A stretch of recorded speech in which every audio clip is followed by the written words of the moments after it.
some of the trees in the parking lot at the farmer's market. They're almost open. They want to turn this parking lot into some overpriced condo thing instead of having a farmer's market here, which I can see how would make some money for some people. But where would this spot go? This used to be such the killer spot. Wednesday was the best day of the week back in the old days. All right, let's go read some books. Had to run some errands before I could tell you what I thought about the books I read. It looks nice, but we got a homeless camp right there. Small stack this week. Let's go home and read them, and I'll tell you what I thought about it right after this title screen. Hi, my name's McKinley. Thanks for clicking. I really appreciate it.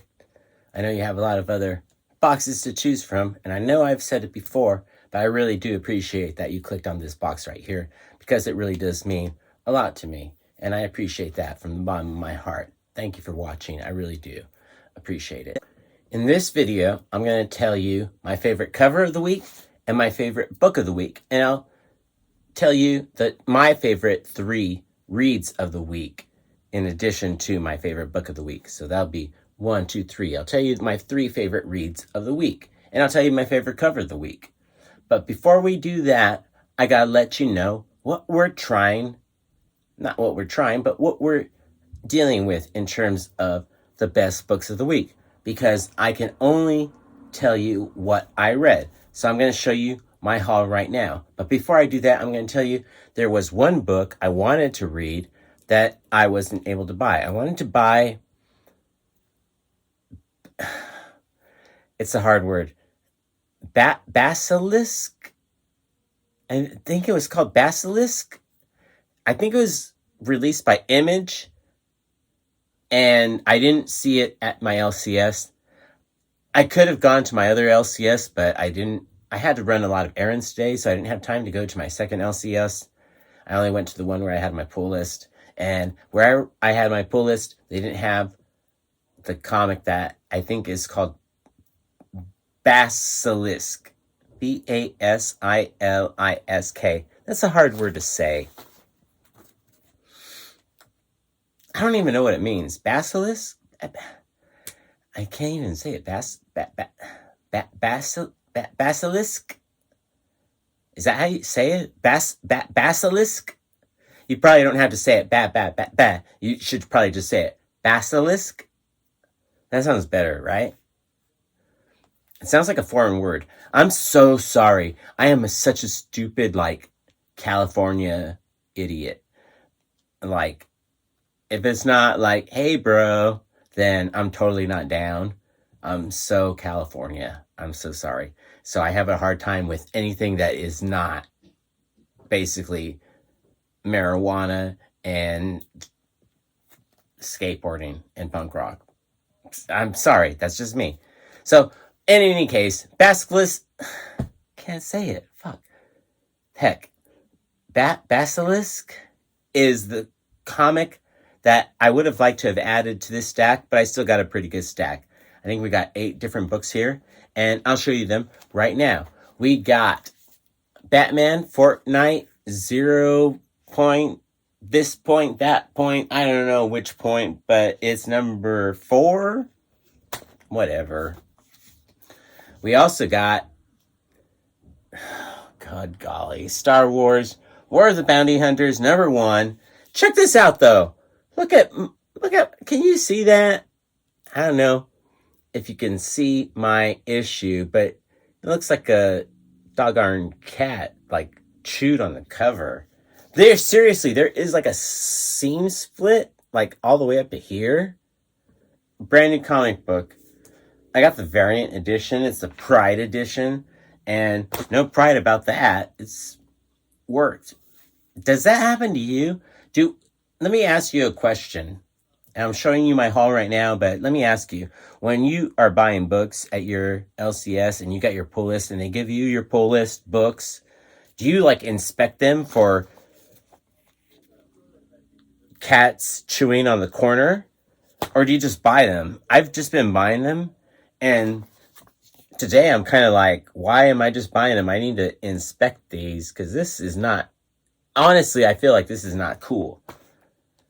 Am I a jerk or is that not cool? Tell me what you think in the comments below because I feel like I should have said something or like I would have liked a different issue. It was a variant, so maybe I can understand that they don't, that's the only one they got.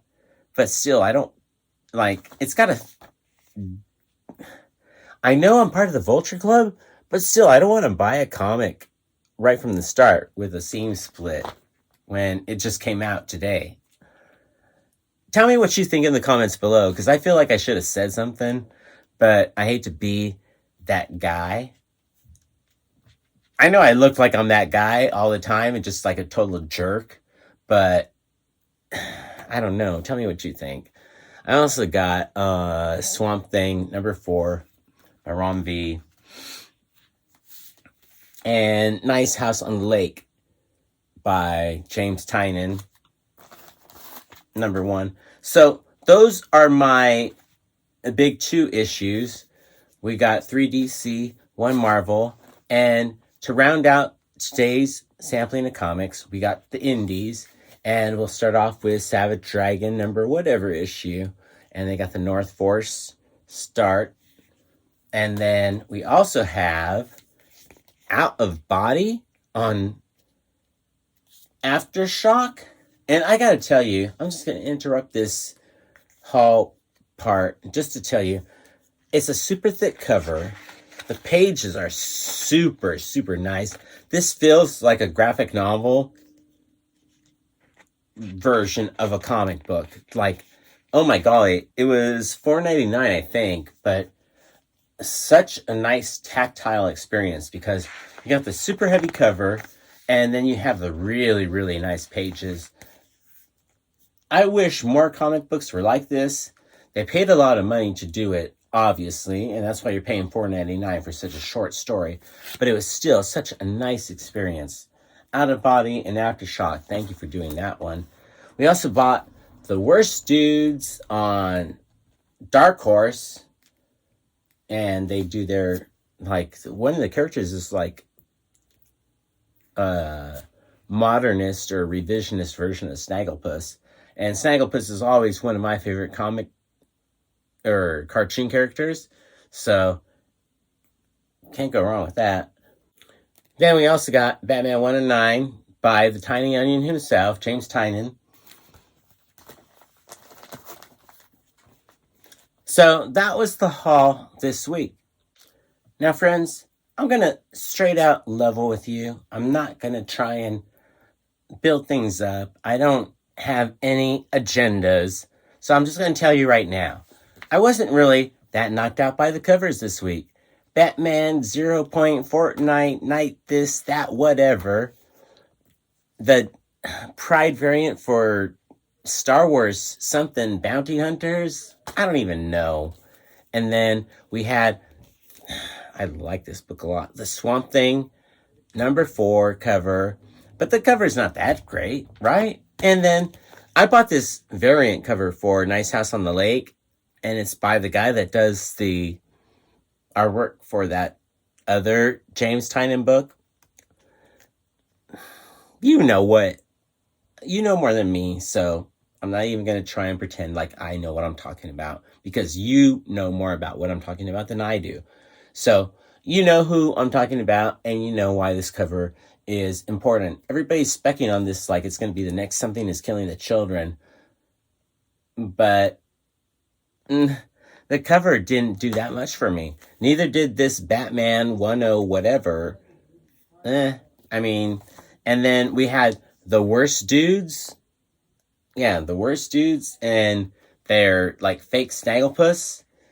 I mean, it's okay, I guess, but in terms of like great covers, we're still looking for something really great. And I really do like all the colors in this Out of Body.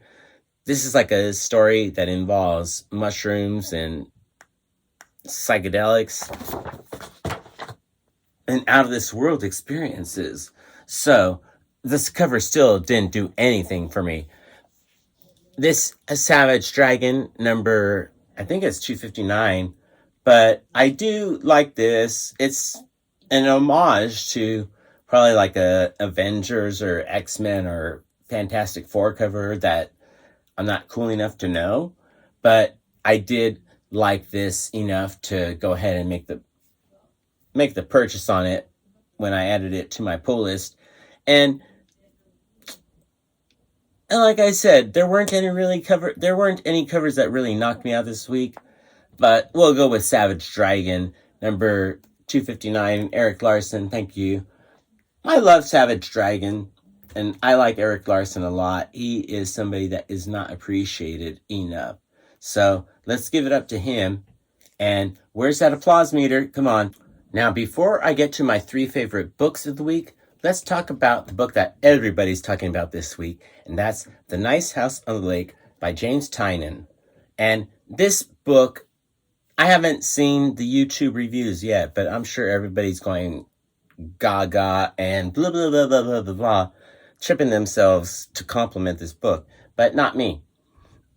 This is like an introduction story, and you got like a million different characters, and they're all being introduced. The story was boring as heck.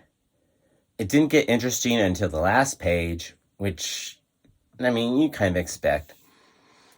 So this was not the exciting something is killing the children, number 1, like that was.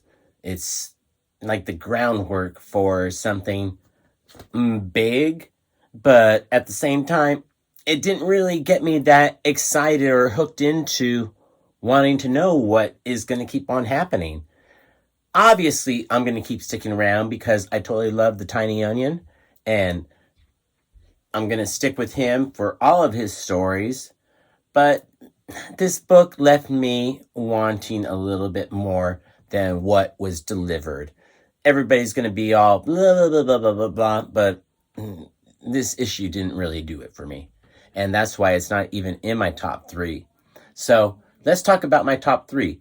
But before we talk about my top 3, let's talk about a B story that, I mean, if this had been an A story, it could have been top 3. But it is the B story to The Worst Dudes Ever. And this B story, first we're talking about The Worst Dudes Ever, and it's like Snagglepuss with gone wrong with a bunch of other people. But there's a B story by Rory Blank, and I love the artwork. I love the writing. It was just a great little... How many pages is it? It's like 1, 2, 3... It's just a 4-pager. But it was such a great story. Rory Blank, you really killed it with this little B story in the back of The Worst Dudes. And gosh darn, I wish you had more to give us so we could have given you a number 1 for the week. But you got a great backstory in The Worst Dudes, which I mean, whatever. So let's talk about my favorite 3 books of the week. Now this week,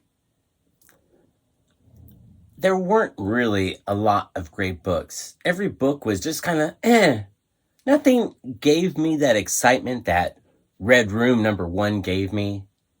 Nothing gave me the excitement that Ha Ha number 3 gave me. Right now, I'm going to say it. Those are my 2 favorite books of the year so far. So, as far as good comic books go, that's the level that you have to be at. Ha Ha number 3 or Red Room number 1 for this year. So, this week, none of those books even got close to those levels. But I'll tell you my 3 favorite books of the week. And we're going to start with Batman Fortnite number 4, 5, 4? Yeah, 4. And maybe it's just because I like Batman. Maybe it's because I like Catwoman. But this is a fun story. I thought this was going to be like a throwaway where you're just really buying it so you can get the codes inside for the Fortnite. I don't know anything about that stuff. Clueless as far as all that goes. But in terms of story, it's a fun little story. It's not going to be canon or anything like that. But if you're just looking for a good Batman story, this is it. This one and that like Legends of the Dark Knight or something that came out a couple of weeks ago. Just fun Batman stories. And I've been enjoying that Fortnite 0 point thingy, and I'm going to keep enjoying it because it doesn't disappoint. It's just a fun little story. Now, this book right here by Rom V, it's Rom, not Ram. I hate being such a stupid American. I did a whole video where I called him Ram, and it's not Ram, it's Rom. Like Ramadan, it's a different language, people, me. So, in any case, I apologize to Rom V, and I love Rom V's writing. This book, after I read it the first time, I wasn't that impressed. It didn't make my top 3, but I'll be honest with you. I might have smoked a little pot and then had a nice lunch, and I read it a second time, and I read it a third time, and I really do. The artwork is crazy, and the story was way just too much words, but oh my gosh, it was a really good comic book. I don't think anybody else is reading Swamp Thing. My third favorite book of the week is gonna blow you out of the water. I'm not presenting these. This is not my favorite book of the week, because my favorite book of the week was probably the Rom V. But making my top 3 this week, and I had told you before, I do not like reading Star Wars. But good golly, War of the Bounty Hunters, #1, was a darn good story. I enjoyed it a lot. I'm surprised as heck. Like I said before in a different video, I don't like reading Star Wars. I like watching Star Wars, but this is a pretty darn good book. I'm kind of upset that I got it like kind of kitty cat chewed. As I'm going to say, I hate using the word dog-eared because I love dogs, but I'm a kitty cat guy. So it feels like some cat just chewed on that. Tell me what you think. Should I be looking at my books that closely before I buy them when I get my pull list? It's not like I had an option. I go to such a small shop that it's not like they're going to have another one of those for me to get. So I'm kind of stuck with what I got. You know what I mean? But I still feel like I should have said something. I should have probably looked. Kind of like the same way with the shipping charges. I should have probably looked at shipping charges before I buy the comic. Because Jerry the Jitterbug asked me in a different video where I said, did I get ripped off in shipping charges? And he said, did you look at the shipping charges before you purchased? I'm so stupid. I didn't look at them. So tell me what you think in the comments below. And tell me what your favorite book of the week was. I felt it was like a really small week for comics. And there were a lot of good books, but not that really great books. Tell me what your favorite book of the week was in the comments below. Thank you for watching. Please share this with all of your friends so we can have more discussions. And I will end this by saying, peace, love, Bunny, and Bear.